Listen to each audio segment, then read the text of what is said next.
28 मई यानी 2 दिन पहले यह खबर आई कि जैसलमेर के अंदर जासूसी के आरोप में सरकारी एक कर्मचारी को है वो खुफिया व सुरक्षा एजेंसियों ने है हिरासत में लिया है। नाम है शकूर खान, जो कि वर्तमान के अंदर ऐसा बताया जाता है कि रोजगार कार्यालय के अंदर है वो बाबू या कलर का काम काज करते थे। और इससे पहले उनके बारे में यह कहा जा रहा है कि जो वहां से राजस्थान की पिछली सरकार के अंदर मंत्री रह चुके शाले मोहम्मद के निजी सहायक रह चुके हैं, चाहे वो 2008 के अंदर विधायक थे उस समय या पिछली सरकार के अंदर 2018 से लेकर 23 पर। दरअसल शकूर खान पर इस तरीके का आरोप है। सबसे बड़ा आरोप जो कि अभी तक 2 दिन के अंदर सामने आया है कि पाकिस्तान के अंदर उन्होंने लगातार जो यात्राएं की उसकी जानकारी है वो साझा नहीं की, क्योंकि वो सरकारी कर्मचारी है, उन्हें परमिशन लेनी पड़ती है अगर वो पाकिस्तान जाते हैं, लेकिन उन्होंने किसी भी तरीके की परमिशन नहीं ली। और अब तक जो जानकारी निकल कर आई है उसमें यह बताया गया है, क्योंकि आप देखिए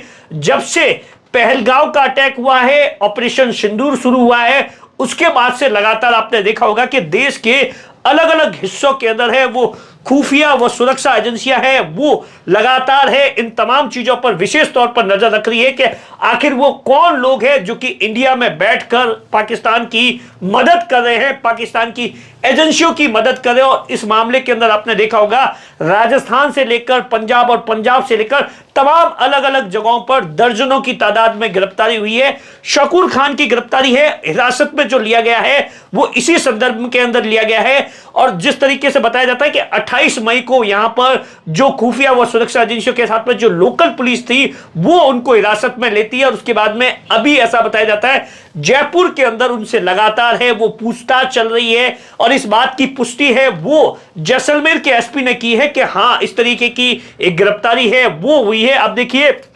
अभी तक जो जानकारी है, मोटे तौर पर जो जानकारी निकल कर आ रही है कि उनके पास में कुछ ऐसे पाकिस्तानी मोबाइल नंबर मिले हैं और उसके साथ में उनके जो बैंक अकाउंट है उन तमाम चीजों की भी जांच की जा रही है। कुछ बहुत सारी ऐसी मीडिया रिपोर्ट्स के अंदर यह भी बताया गया है कि उनका कोई पाकिस्तान के अंदर जो दूतावास है उसके अधिकारी के साथ में लगातार है वो चैटिंग हो रही थी इस तरीके का। हालांकि इसके बारे में अभी तक किसी भी तरीके की कुछ भी ऑफिशियली जानकारी नहीं आई है, लेकिन मोटे तौर पर यह कहा जा रहा है कि लगातार बिना परमिशन के पाकिस्तानी यात्रा करना कहीं ना कहीं संदेह के घेरे में है। अब देखिए जैसलमेर हो या बाड़मेर हो, लगातार इस इलाके के अंदर है वो इससे पहले भी जासूसी के आरोप के अंदर है वो खुफिया व सुरक्षा एजेंसियों ने कई बार कार्रवाई की है। लेकिन ऑपरेशन सिंदूर के बाद में विशेष तौर से उन लोगों पर निगाहें हैं, उन लोगों पर है वॉच किया जा रहा है जिनका कनेक्शन कहीं ना कहीं पाकिस्तान हो, या खास तौर से वो लोग जो कि लगातार है वो पाकिस्तान जाते रहते हैं, उन पर विशेष तौर से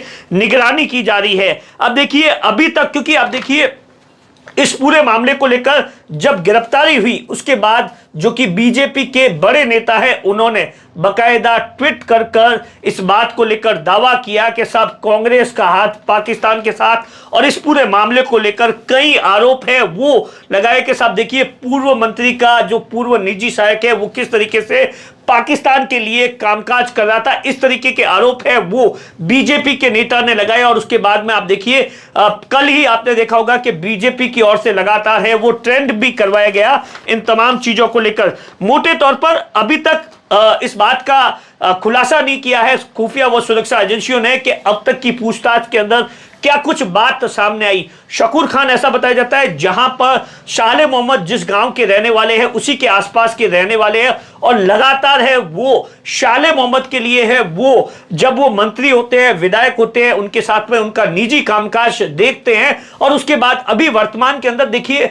शाले मोहम्मद जब कांग्रेस की बाड़मेर के अंदर रैली थी उस समय यहां पर थे, और उसके बाद जो जानकारी निकल कर आ रही है बताया जा रहा है कि वो विदेश यात्रा पर है। इन तमाम चीजों को लेकर जो प्रतिपक्ष के कांग्रेस के जो नेता है उन्होंने भी बयान दिया, उनका सीधे तौर पर कह रहा है कि इस पूरे मामले को लेकर है वो सब कुछ साफ साफ होना चाहिए। और तमाम जो कांग्रेस के नेता है वो लगातार बयानबाजी कर रहे हैं, लेकिन बीजेपी ने इस पूरे मामले को लेकर है वो कांग्रेस पर कई सवाल खड़े कर दिए हैं।